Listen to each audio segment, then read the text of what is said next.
Madame, Monsieur, bonsoir et bienvenue au 19h de ce 16 juillet à la une de l'actualité. Le président de la République, Ahmed Tebboune, a eu des entretiens officiels avec son frère, l'émir de l'État du Qatar, Sheikh Tamim Ben Hamad Al Thani, au palais princier à Doha, au deuxième jour de sa visite dans ce pays frère.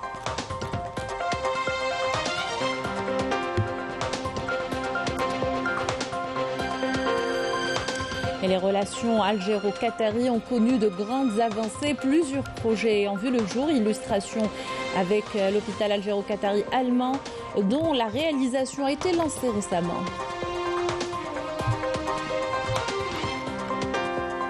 Les perspectives de coopération entre l'Algérie et la Chine sont importantes et devraient bénéficier d'une nouvelle dynamique à la faveur de la visite du président de la République en Chine à partir de demain.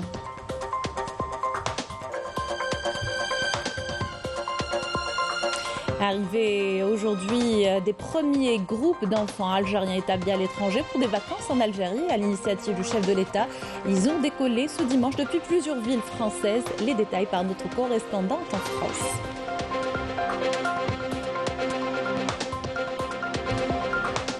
Clôturière de la 15e édition des Jeux sportifs d'Arabe, abritée par l'Algérie, qui termine en tête du tableau général des médailles, avec 255 médailles en tout. Retour sur la cérémonie de clôture dans cette édition. Bienvenue à tous, heureuse de vous retrouver. Tout d'abord, au deuxième jour de sa visite au Qatar, le président de la République, Ahmed Tebboune, a été accueilli ce dimanche au palais princier à Doha par son frère, l'émir de l'État du Qatar, Sheikh Tamim Ben Hamad Al Thani. La rencontre s'est déroulée en présence de ministres et de hauts responsables des deux pays. Le président de la République a salué par la suite la délégation ministérielle qatari qui l'a accueilli au palais princier. De son côté, l'émir de l'État du Qatar, Sheikh Tamim Ben Hamad Al Thani, a salué les membres de la délégation algérienne accompagnant le président de la République. Les entretiens officiels entre les deux dirigeants ont porté sur les voies et moyens de renforcer et de développer les relations bilatérales dans différents domaines, notamment l'économie, le commerce, l'industrie, l'énergie et la technologie. Les deux dirigeants ont également abordé les derniers développements au niveau régional et international. L'émir de l'État du Qatar, Sheikh Tamim Ben Hamad Al Thani, a salué le président de la République à son départ du palais princier à Doha.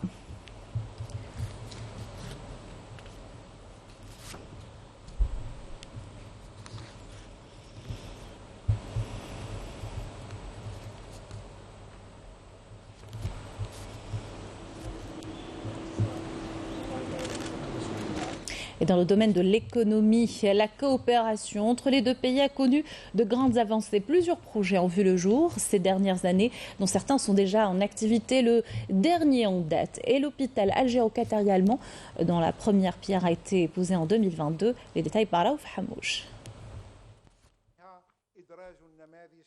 Le 1er novembre 2022 a marqué la concrétisation effective du partenariat stratégique et prometteur entre l'Algérie et le Qatar. Un partenariat dont les fondements ont été posés par les leaders des deux pays avec une volonté claire et affichée de hisser les relations bilatérales afin qu'elles reflètent l'excellence des relations politiques liant l'Algérie au Qatar. La réalisation d'un hôpital algéro-qatari allemand est un exemple probant de ce partenariat fructueux et porteur. Un édifice qui sera construit conformément aux normes internationales. Premier du genre, il viendra renforcer le système de santé national. S'étendant sur 10 hectares, cet hôpital disposera d'une capacité de 400 lits et de 20 blocs opératoires équipés à la pointe de la technologie pour offrir des services de santé de qualité. On vise par ça la création d'un pôle de santé par excellence. Par excellence. La première des choses qu'on vise par ce pôle de santé par excellence, c'est de minimiser et pour arriver à limiter le nombre de personnes qui se font traiter à l'étranger. C'est un pôle de santé dans la mesure où la couverture sanitaire sera complète. Elle vise une couverture sanitaire de toute la population en Algérie et même pour les étrangers. C'est ce qu'on vise, ne serait-ce par un tourisme sanitaire, par la réalisation de prestations de santé qui ne se font pas dans les pays voisins. Il y aura des cliniques assurant la consultation externe, il y aura des blocs de nombre de 20 blocs opératoires, 400 lits et notamment 60 lits de réanimation, ce qui constitue un chiffre très important. Et en préparation du lancement des travaux de réalisation, le ministère de la Santé a abrité ce matin une réunion regroupant les acteurs algériens et qataris pour discuter des derniers réglages avant le lancement officiel des travaux de ce méga projet. Et le président de la République est attendu en Chine à partir de demain pour une visite d'État à l'invitation de son homologue chinois Xi Jinping. La visite intervient dans le cadre de la consolidation des relations solides et enracinées et vise à renforcer la coopération économique entre les deux pays amis. Et les perspectives de coopération entre l'Algérie et la Chine sont importantes. La relation entre les deux pays est stratégique et globale. Ses racines s'étendent depuis l'époque coloniale où la Chine a soutenu l'indépendance de l'Algérie. Kamel Suik pour les détails. Ce sont ces deux dates qui vont marquer à jamais la solidité des relations algéro-chinoises. Le 20 décembre 1958, la Chine reconnaît le gouvernement provisoire de la République algérienne. Le 25 octobre 1971, l'Algérie va jouer un rôle primordial dans le retour de la Chine au sein de l'ONU, en pesant de tout son poids pour faire voter la résolution 2758. L'Algérie va permettre ainsi à la Chine d'avoir un siège permanent au Conseil de sécurité des Nations Unies. Des faits historiques qui s'ajoutent à d'autres, rappelés par l'ambassadeur de Chine à Alger. Entre la Chine et l'Algérie, nous avons tout d'abord une profondeur, surtout dans la confiance mutuelle. C'est-à-dire une confiance totalement très solide entre nos deux pays depuis tout le début de l'histoire des relations bilatérales. C'était alors même avant l'indépendance de l'Algérie. La Chine a déjà apporté toute notre contribution pour bien alors faire avancer la cause la plus noble pour le peuple algérien, pour alors vraiment avoir une indépendance totale. La Chine reste toujours le premier partenaire commercial au niveau de volume et aussi au niveau de tout genre de services. La Chine reste vraiment, on va espérer comme peut-être parmi un des importants investisseurs avec l'exécution du nouveau code d'investissement ici. Pour le président du groupe d'amitié algéro-chinois, l'amitié entre les deux pays est le socle d'une vision programmatique tracée par le président de la République afin de diversifier les partenaires stratégiques de l'Algérie.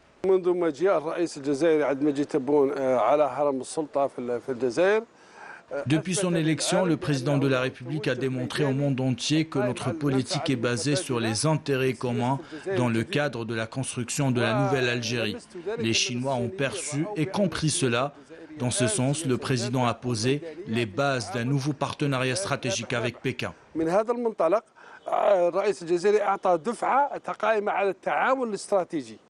Pour consolider ce partenariat stratégique, Alger et Pékin ont signé le deuxième plan quinquennal de coopération stratégique globale entre 2022 et 2026.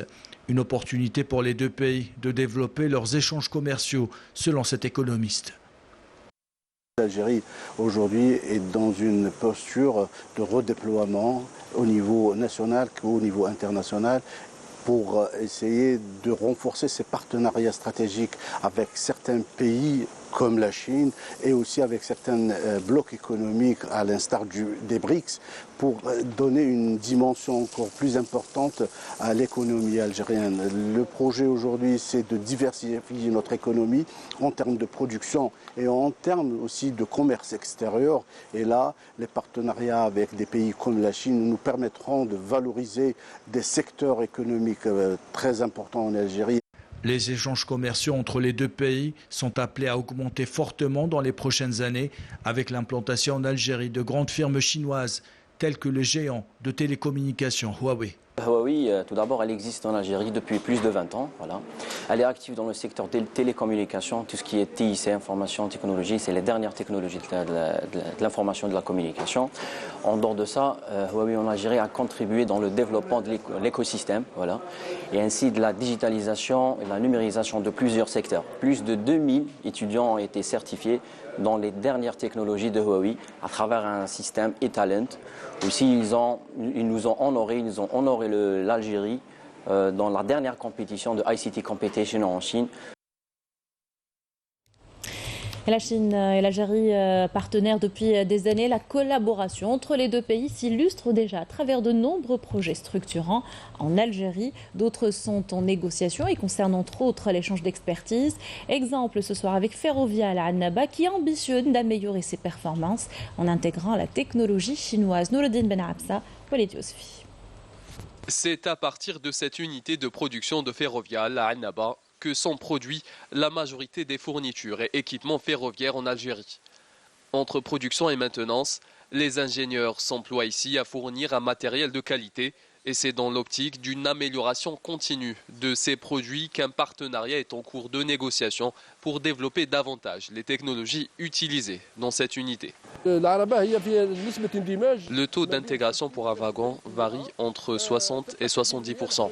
Pour ce qui est des 30% restants, nous sommes en cours de négociation avec des entreprises étrangères, dont certaines basées en Chine, pour qu'il y ait transfert de technologie et qu'on puisse enfin atteindre les 100% de taux d'intégration dans le cadre d'un partenariat gagnant-gagnant. Le transfert technologique dans l'optique d'une modernisation de son outil de production est aussi l'objectif de Cital, une entreprise algérienne spécialisée dans l'assemblage et la maintenance du matériel ferroviaire en activité depuis 2011. Elle produit pas moins de 5 grammes de tramway par mois. Nous avons discuté avec de nombreux spécialistes de différents pays, notamment de Chine, pour établir un partenariat en matière d'assemblage et de maintenance de ce type de matériel. Comme vous le savez, la Chine fait partie des leaders dans ce domaine. En l'espace de 10 ans seulement, elle a pu développer ses lignes à grande vitesse, passant de 2740 km à 40 000 km. Autant de partenariats en perspective pour ces entreprises dont l'objectif final est de développer en permanence leur capacité productive. Dans l'actualité, mandaté par le président de la République, le ministre de l'Intérieur, des collectivités locales et de l'aménagement du territoire, Brahim Merad, a pris part ce dimanche à Nairobi aux travaux de la 5e session de la réunion de coordination semestrielle entre l'Union africaine, les communautés économiques régionales et les mécanismes régionaux. Le ministre a réaffirmé à cette réunion l'attachement de l'Algérie à une véritable intégration politique et économique dans le continent africain. Merad a transmis également l'engagement du président de la République à contribuer à la réunion des conditions favorables à la mise en œuvre de l'agenda de développement de 2063 dans la concrétisation réelle de la ZLECAf et la réalisation de la transsaharienne allant d'Alger à Lagos, impliquant le projet de la fibre optique et l'ouverture également des routes entre l'Algérie, la Mauritanie et la ligne maritime avec le Sénégal. Et en marge de sa participation à cette réunion, le ministre de l'Intérieur a été reçu par le président kényan William Ruto. Brahim Merad a également rencontré le président du Parlement kényan, Moses Wetangula, et la vice-secrétaire générale des Nations Unies et présidente du groupe de l'ONU pour le développement durable, Amina Mohamed, ainsi que le président du Conseil présidentiel libyen, Mohamed El Menfi, et l'ancien président nigérian, Mohamedou Issoufou. Et c'est le grand jour pour le départ des colonies et des vacances voulues par le président de la République et annoncé en Conseil des ministres au bénéfice des enfants de notre communauté établie en France. 3 premiers départs ont eu lieu aujourd'hui vers 3 villes en Algérie. Le premier départ a eu lieu depuis Lille dans une ambiance digne des grandes fêtes. Les parents sont venus dire au revoir à leurs enfants à destination de Ain Timouchant. Le second vol était également ce matin à 7h du matin au départ de Paris vers la wilaya de Chlef et le troisième tout à l'heure à 19h heure locale, des enfants qui ont pris le départ pour séjourner à Zemouri dans la wilaya de Boumerdes. Et les colonies de vacances sont organisées conjointement par la Grande Mosquée de Paris et le ministère de la Jeunesse et des Sports. 900 enfants ont bénéficié ou bénéficient jusqu'au mois d'août de cette initiative. Un jour qui fait que enfin ces enfants vont aller découvrir le pays, cette terre d'Algérie qui nous est si chère. Et j'espère de tout cœur que ça sera vraiment pour eux un voyage initiatique, important pour eux. Et je tiens à remercier les plus hautes autorités de notre pays, et notamment le président Abdelmadjid Tebboune, parce que sans son opiniâtreté, on n'aurait jamais pu réussir ce très très belle aventure. Notre présidente Boune, franchement, barakallahu fik, vous avez pensé à nos enfants. C'est une bonne initiative. Nos enfants ils vont avoir un lien avec l'Algérie. J'espère qu'ils vont partir revenir en bonne santé. Inch'Allah, il faut écrire. Pourquoi pas investir dans leur... C'est un cadeau, c'est vraiment un cadeau, parce que j'ai vu le programme. Le programme est riche d'un point de vue culturel, historique.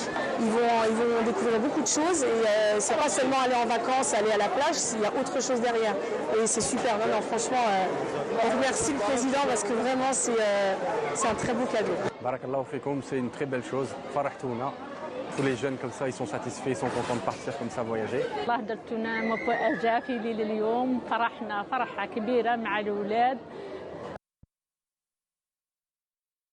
Et tout est prêt afin d'accueillir ces enfants dans de bonnes conditions. Des colonies de vacances ont été équipées et aménagées à cet effet avec un programme spécial et des activités culturelles, historiques.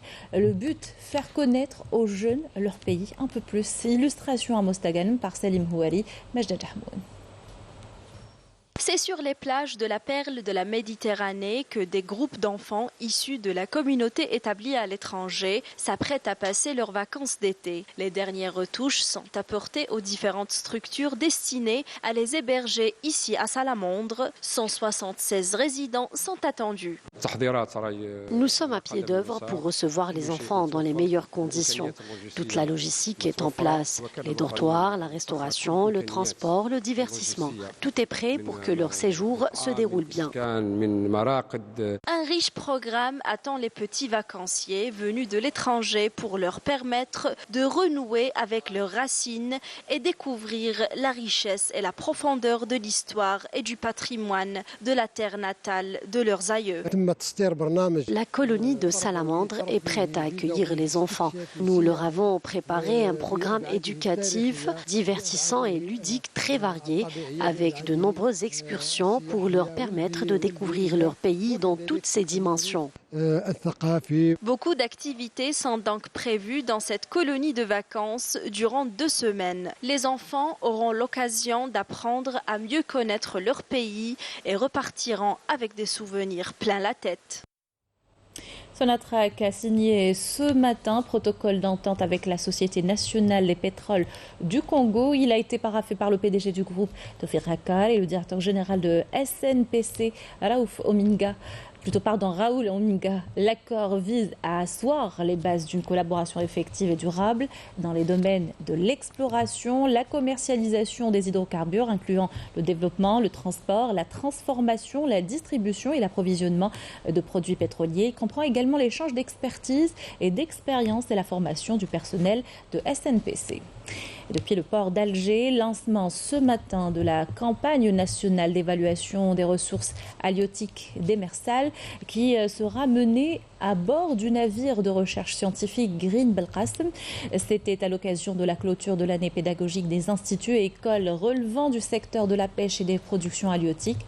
Pas moins de 12 500 jeunes ont obtenu leur diplôme dans différentes branches cette année. Et cette triste nouvelle décès hier de Samia Hachi, journaliste au Jeune Indépendant. La direction générale de la communication à la présidence de la République présente ses sincères condoléances à la famille de la défunte, ses collègues et membres de la corporation.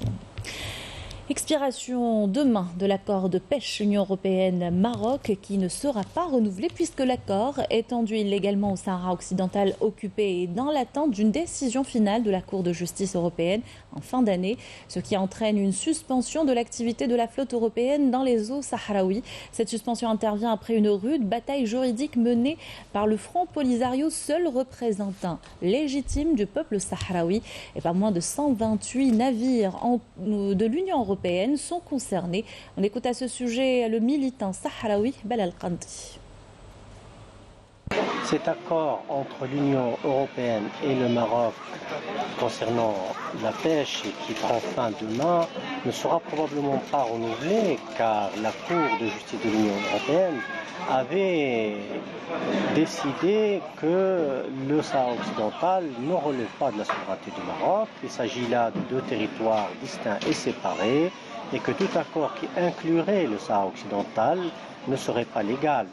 Or, la Commission également avait décidé qu'elle n'entrerait pas en négociation pour un éventuel renouvellement et donc cet accord prendra fin demain et il n'y aura pas de renouvellement, il n'y aura par conséquent pas de bateaux de pêche européens qui pêcheront au large du Sahara occidental.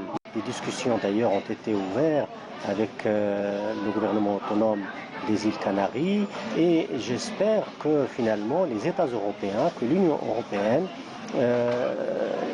entendent la raison et qu'ils puissent comprendre enfin qu'il s'agit là d'un territoire sous occupation dont le peuple souffre les affres de cette occupation et qu'il est grand temps de se diriger vers ce peuple et vers son représentant légal et légitime, à savoir le Front Polisario.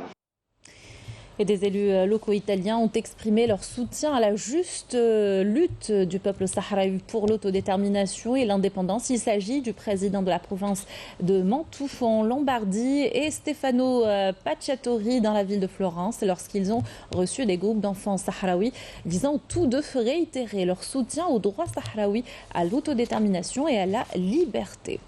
Près de 4000 Palestiniens ont été arrêtés par les forces d'occupation sionistes à travers tous les gouvernorats des territoires occupés au cours du premier semestre de cette année. Bilan établi selon les associations spécialisées qui inclut pas moins de 568 enfants et 72 femmes.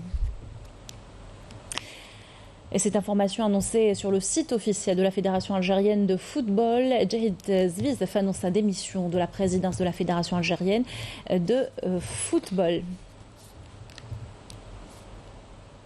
Sport toujours avec la clôture hier de la 15e édition des Jeux sportifs arabes abrités par l'Algérie. Celle-ci a bouclé sa participation en tête du tableau général des médailles avec un total de 255 médailles en tout. Retour sur la cérémonie qui a eu lieu hier soir au stade du 5 juillet par Sid Ahmed Bouraïb.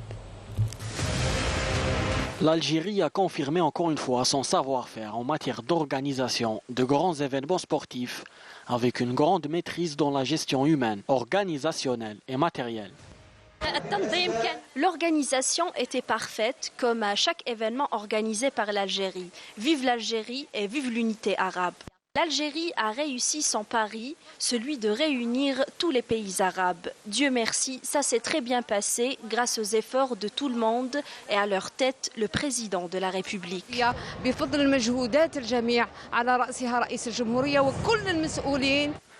La cérémonie de clôture était grandiose. Les athlètes ont fait le tour du stade pour saluer le public. L'héritage culturel de l'Algérie a été mis en avant par le biais de chansons et de chorégraphies interprétés par des artistes représentant toutes les régions du pays.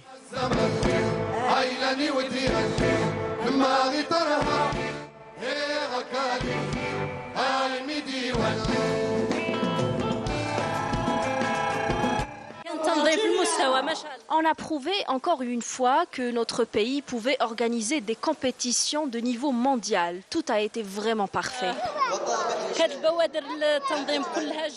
Je suis fière de mon pays. On a assisté à une très belle cérémonie de clôture. Il y a eu beaucoup de familles au sein du public.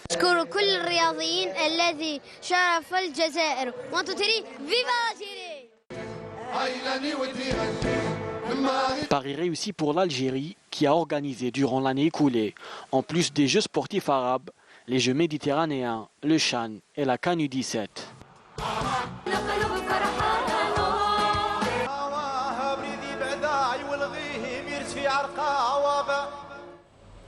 Avec ceci, on arrive à la fin de notre journal. Merci de l'avoir suivi et excellente soirée sur Canal Algérie.